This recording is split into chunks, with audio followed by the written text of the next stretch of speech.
ଆମର ଓଡ଼ିଶା ସରକାରଙ୍କ ତରଫରୁ ଗୋଟେ ବିଶେଷ ଅଭିଯାନ ଅଗଷ୍ଟ ସେପ୍ଟେମ୍ବର 1 ତାରିଖରୁ ଆରମ୍ଭ ହେଇଯାଇଛି, ଯୋଉଟାକି 31 ତାରିଖ ପର୍ଯ୍ୟନ୍ତ ଚାଲିଛି, ଯୋଉଟାକି ଚୋରା ନିଶା ବେପାରୀଙ୍କ ବିରୁଦ୍ଧରେ ଏବଂ ସ୍ପେସିଆଲି ଏନଡିପିଏସ୍ ରେ ଯୋଉମାନେ କାରବାର କରୁଛନ୍ତି, ବ୍ରାଉନ୍ ସୁଗାର ହଉ ବା ଗଞ୍ଜେଇ ହଉ, ସେଇମାନଙ୍କ ବିରୁଦ୍ଧରେ ଗୋଟେ ଦୃଢ଼ କାର୍ଯ୍ୟାନୁଷ୍ଠାନ ଗ୍ରହଣ କରିବା ପାଇଁ 1 ତାରିଖରୁ 31 ତାରିଖ ପର୍ଯ୍ୟନ୍ତ ଯୋଉ ସ୍ପେଶାଲ ଅପରେସନ ଚାଲିଛି ତାର ନାଁ ହେଉଛି ଅପରେସନ ପ୍ରହାର।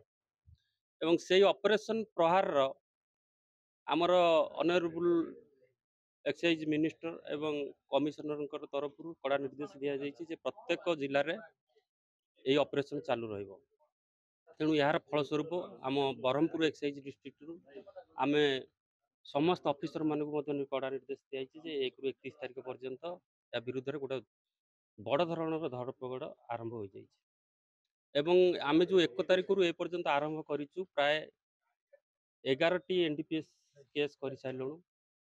ଏବଂ ଆଜି ଆମେ ଏହି ପରିପ୍ରେକ୍ଷୀରେ ଆମେ ବ୍ରାଉନ୍ ସୁଗାର 3ଟି ବ୍ରାଉନ୍ ସୁଗାର କେସ୍ କରିଛୁ ଏବଂ ଗୋଟେ ଡୁପ୍ଲିକେଟ୍ ଫରେନ୍ ଲିକର କେସ୍ ମଧ୍ୟ କରିଛୁ।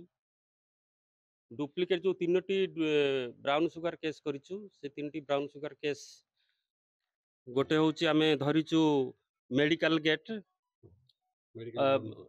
ବାବୁ ଦଳେଇ, ଏବଂ ଆଉ ଗୋଟେ ହେଉଛି ମେଡ଼ିକାଲ କ୍ୟାମ୍ପସ୍ ରୋଡ଼ ଯେଉଁଟା ଏସ୍ ନାରାୟଣ ପାତ୍ର, ଏବଂ କୈଳାସ ନଗର ରୋଡ଼ ହରିଡ଼ାଖଣ୍ଡି ସନ୍ଧ୍ୟାରାଣୀ ଶତପଥୀ, ଏବଂ ଯେଉଁ ଡୁପ୍ଲିକେଟ୍ ମଧ୍ୟ ଧରିଛୁ ସ୍ୱରାଜ ଶତପଥୀ, ତା ଘର ହେଉଛି କୈଳାସ ନଗର।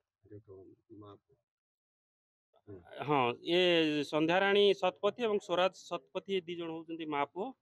ଏବଂ ଆମେ ଟୋଟାଲ ଏଇ 3ଟା ଯେଉଁ ବ୍ରାଉନ୍ ସୁଗାର କେସ୍ କରିଛୁ, 3 ଜଣ ପାଖରୁ ଟୋଟାଲ ମୋଟ ଉପରେ 142 ଗ୍ରାମର ବ୍ରାଉନ୍ ସୁଗାର ଜବତି କରିଛୁ ଏବଂ 2ଟି ସ୍କୁଟି ମଧ୍ୟ ଜବତି କରିଛୁ, ଯାହାର ଆନୁମାନିକ ମୂଲ୍ୟ 15 ଲକ୍ଷରୁ ଅଧିକ ହେବ।